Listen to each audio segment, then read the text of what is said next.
Hello, ladies and gentlemen. This is Eddie Marcus again, spokesman and advocate of truth, of basic human rights for all people.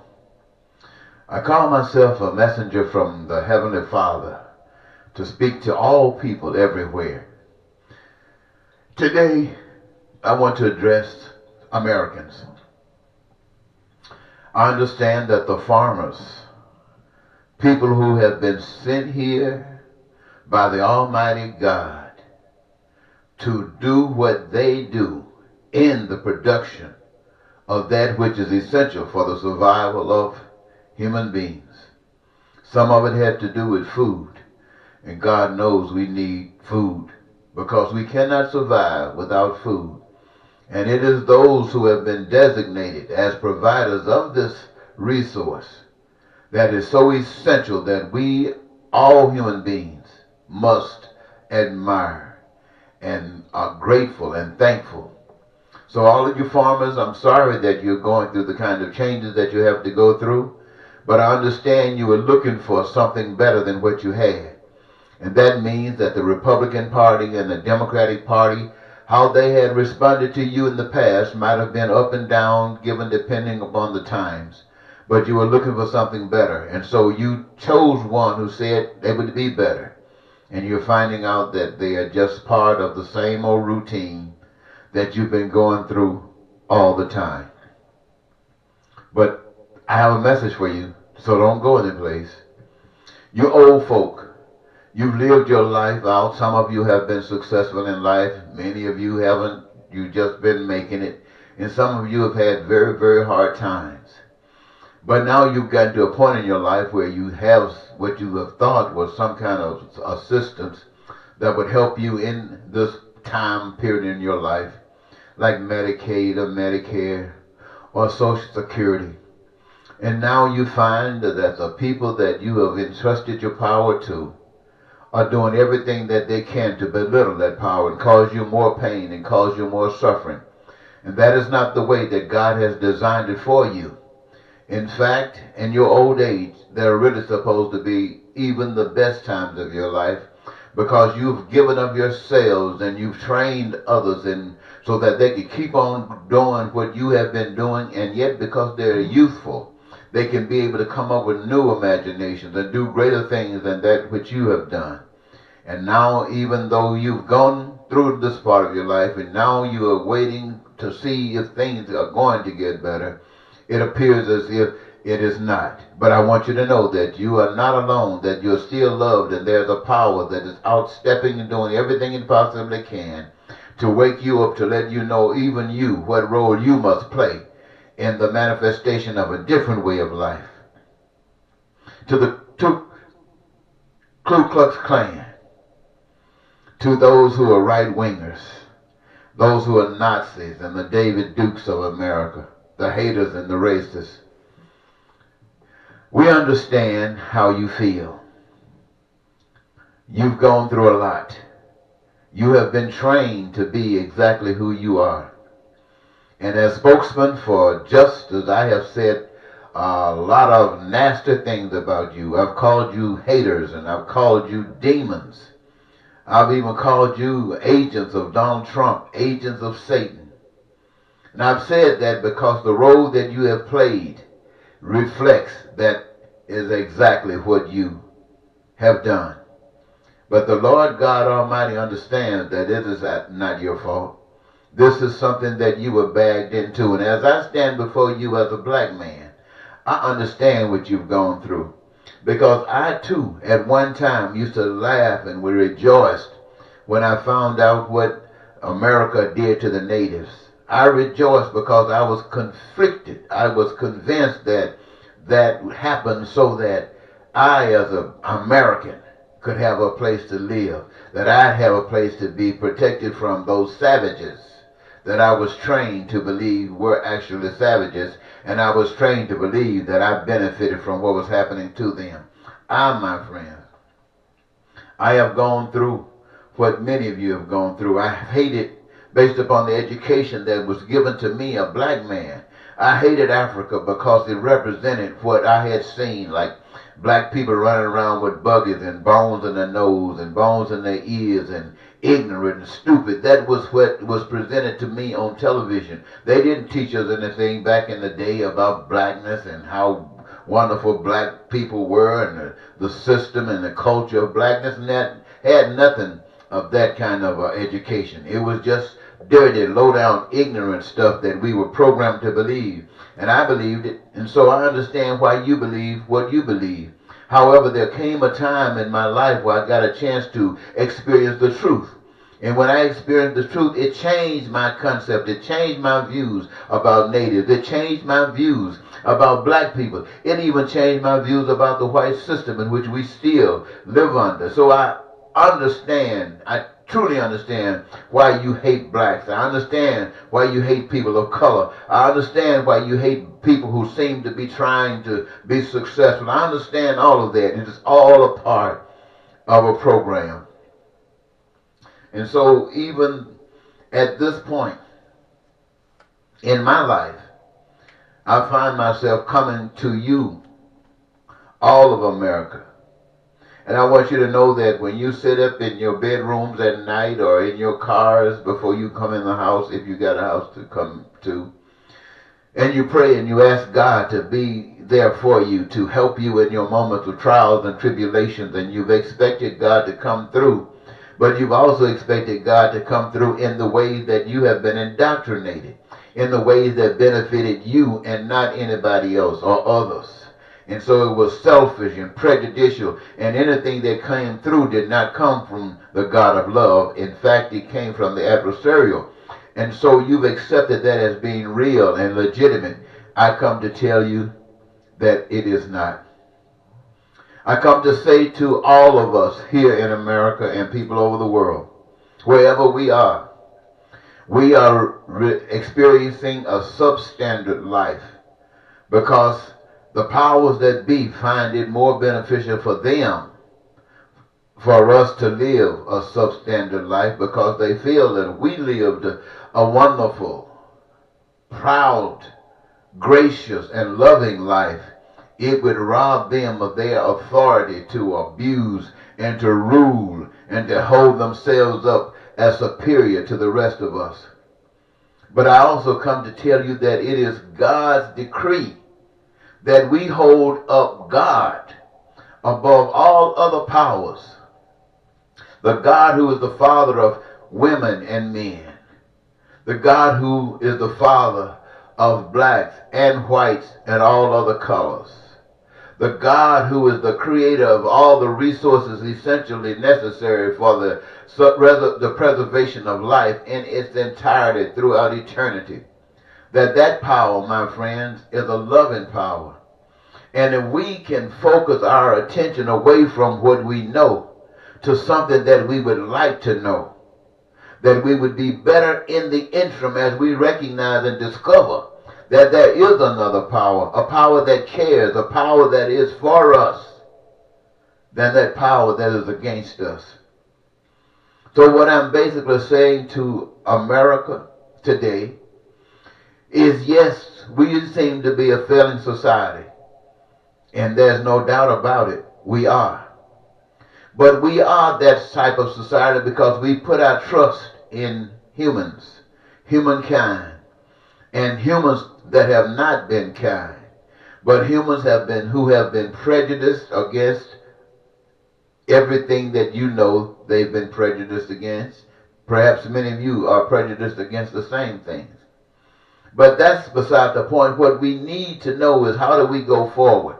How do we get ourselves out of this debacle? And how do we shine like the sun or the stars or the moon, even in its weakest moments, to go to its glorious moments? And I say to you, ladies and gentlemen, let us take our focus. And I'm talking to everybody that's hearing my voice. Let's take our focus off of mankind being the provider of all. And let's us put our focus on the power that existed before mankind, before humankind. What power that was able to bring human beings into being. Let us put our focus on that power who was able to bring in white men, black men, women, children, provide even to the old age. Let us put our power, our focus on a power we cannot see. That power is not prejudice, because we are all here because of that power. That power is not racist, because we're all here because of that power. The ability to meet all the common needs of all the human beings is fulfilled through that power we cannot see. The ability for each of us as individuals to be able to give of ourselves in the different capacities that are essential for the preservation and providing of those basic essentials necessary for survival. It comes from that power we cannot see. Right now we are experiencing in the United States a political upheaval between Republicans and Democrats, and humankind have tried to take this from us to them, or for them against us. Anything to keep this unity that I'm speaking to you about from that power we can't see, to destroy it, to make it have no value whatsoever. So in the process, millions and millions of you will become more destitute, while maybe a few hundred of you might become more beneficial. And the powers that be will become magnified to the extent that they can tell you where you can go, when you can go, how long you can stay, and when you got to get back. They can tell you if you can get up, or if you can get a job, or if you can go to school, and have the power to manipulate and control you at every turn. That's the power that's trying to gear this nation today. I want you to recognize, ladies and gentlemen, that this is actually happening in every city, in every town, in every state throughout the United States. But it's not just limited here. It's going on across the world. There's an adversarial power out there that is trying to destroy the beauty of life. There's a power out there that's trying to destroy the fact that there is someone that loves you, to make you think that you have to be responsible for yourself and nobody else, while you give your allegiance to a power that's somewhere hiding behind the curtains. I'm not talking about an invisible power. I'm talking about a power that's hiding, because the power is ashamed of what it's actually doing if you knew it. So I come to you today, ladies and gentlemen, and I'm asking you to trust in a power you cannot see. I call it God. I'm coming to the churches, and I know you have been misled, you've been misguided just like everybody else. But you have heard about a God. I'm asking you to trust in a God of love, a God that you would be appreciative of by being your specific God. And I ask that you would allow that God to remove all the restrictions from that God that you have chosen to be your special God, and allow that God to be as special to every other individual as that God is special to you. I'm asking you to realize that in order for us to continue to exist, we're going to have to make some special changes. It is not good that we're fighting each other. It is not good that we're trying to build up a war machine. It is not good that we're closing doors to those who are hurting and running for relief.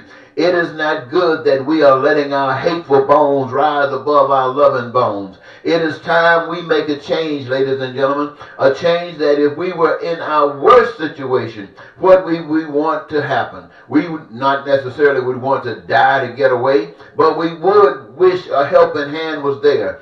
And the more helpful that hand could be, the more satisfying and grateful we would be. So let us, my friends, reach out to the most helpful hand that is out there. We cannot see it, but when we reach out and give it everything we got, we have the results. We have the evidence of a power that is able to sustain us in any given situation, to help us be defeated against any evil that would try to accomplish anything.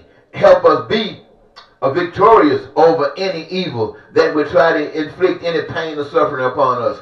I ask you, ladies and gentlemen, let us trust a God that would protect us. Let all the hate mongers trust a God that would protect them and those who they hate. Let all of us lovers give allegiance to a God that have made us lovers. And those that don't love have the same capacity to serve them as you served us.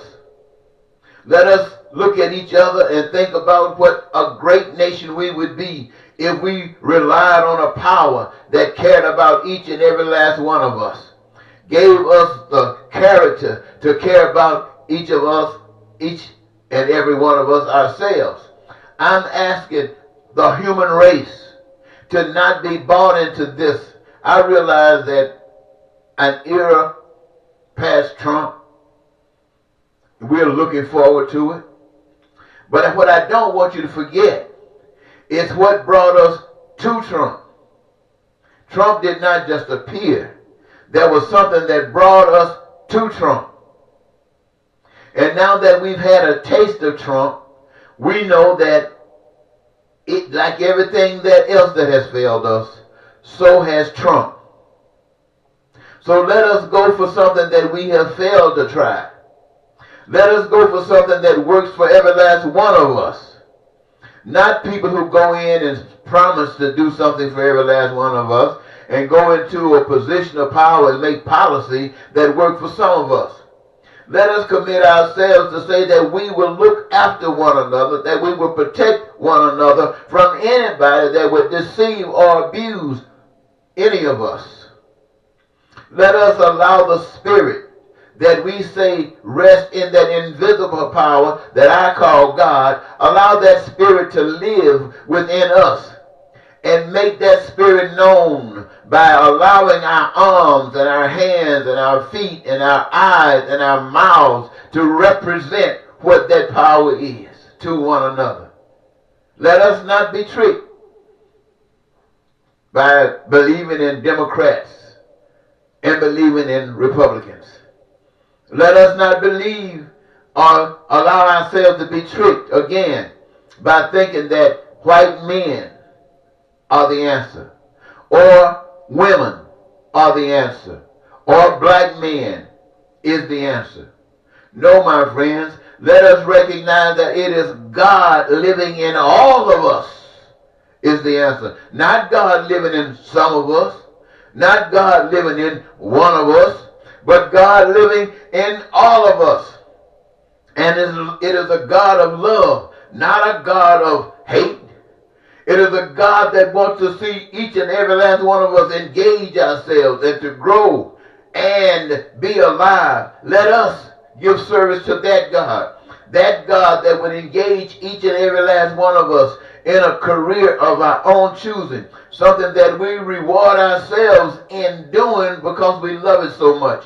And as we love it so much, we find that what we are doing, we're actually creating a health system beyond any we had imagined in the past, sufficient to serve everyone that ever gets sick or needs service. And at the same time, we're working because of the new type of system that this powerful love for ourselves have allowed to be manifest. We have education unlimited and unrestricted, that we can be the best at whatever it is that we've been given to do. And some of those things that we are best at, that we've been given to do, is to provide food and clothing and shelter for every human being that needs it. That we are able to create infrastructures and have such a glorious time in life that recreation is unlimited, that we can see all of our imaginations become real in our lives. Is that too much for me to ask of you this day? That we don't trust Trumpism, that we don't trust Bidenism, or any of these people that's coming to us saying that they can do something for us.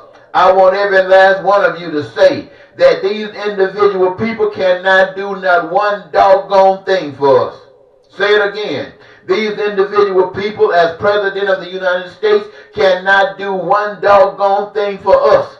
And let's not leave them alone. Let's say the Congresses cannot do one doggone thing for us. The only power that cares about us is a power that we cannot see. And if there's going to be any action that's going to work for us, it's going to be the action of us, by us, for us. And anybody else is just a con game trying to map out a way to use us. But ladies and gentlemen, I think I made myself kind of clear. I realize that you got to go and try to deal with the events of the day or the night, and you don't have much more time to, to focus in on what I'm saying. But I want to thank you so very much for giving me this your time, and I pray to God that I haven't wasted yours. Thank you. Bye-bye.